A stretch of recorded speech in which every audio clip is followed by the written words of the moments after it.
Hi, I'm Lucy Phipps of Guildford Yoga. So today we're going to work on plank pose, which is probably something that you already know about, but I'm going to offer you lots of variations, things that you can do to make the pose easier for you, or things that you can do to make the pose more efficient and perhaps a little bit more challenging. So we're going to start off on all fours. You don't need any equipment here. You start off on all fours. Position yourself as you would do for down dog. Have your hands further forward than your shoulders and spread your fingers really wide.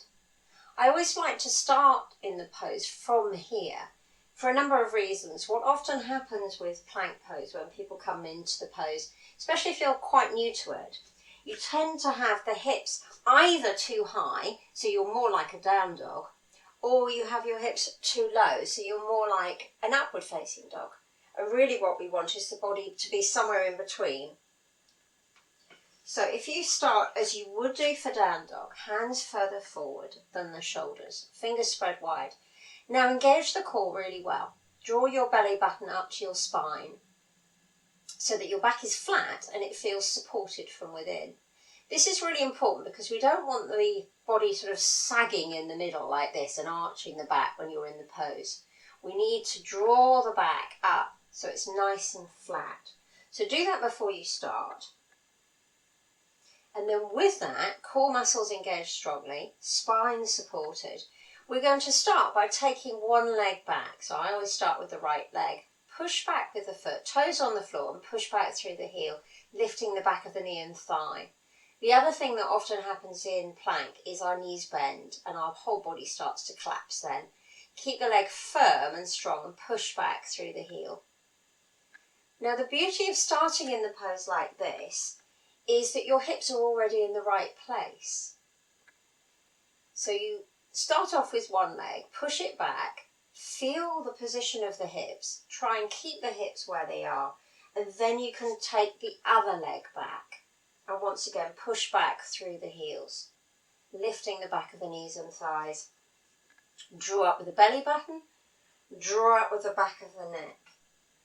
Another thing that very often happens in plank is that our head sort of hangs.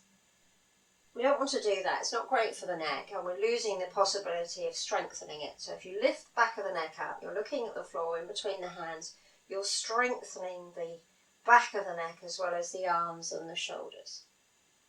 So that's the basic pose. You can hold that pose for as long as you like.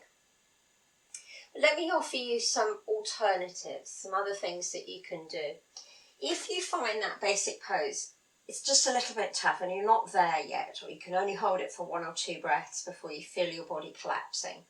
One thing that you can do to make it a little bit easier is to take your hands a little bit higher. So I've got a bed here, you could use a bed. And you could also stay on your knees. Put the hands on the bed and then draw your hips forward. It's ideal here to have a mirror or a window or something nearby so you can see yourself, so that you watch that your hips aren't too far back or that the hips aren't too far forwards and your back is arching. You want the body to be nice and straight and once again engage the core muscles, draw in with the belly button and the spine.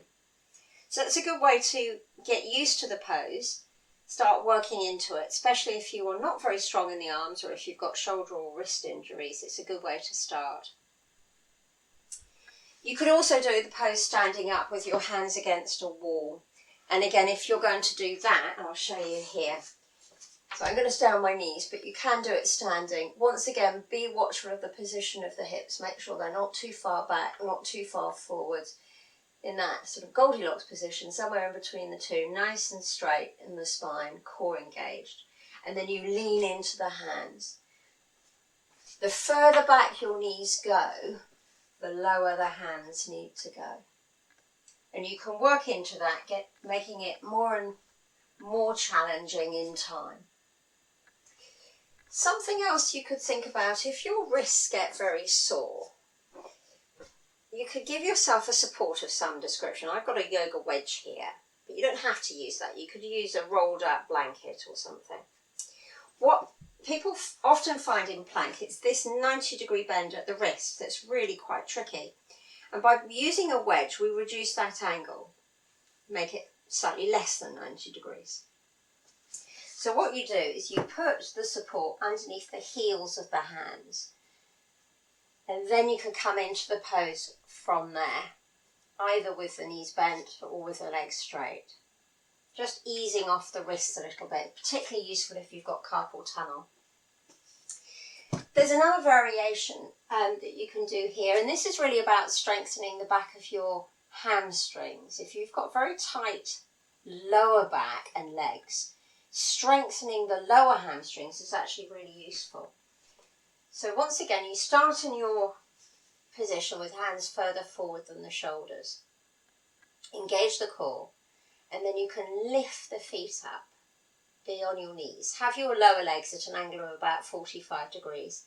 If they're too high, you lose some of the work, and if they're too low, you lose some of the work. So somewhere in between. Point the toes. Engage the core really nice and strongly, and stay there. After a while, you'll start to feel it. You'll feel these hamstrings right by the knees working.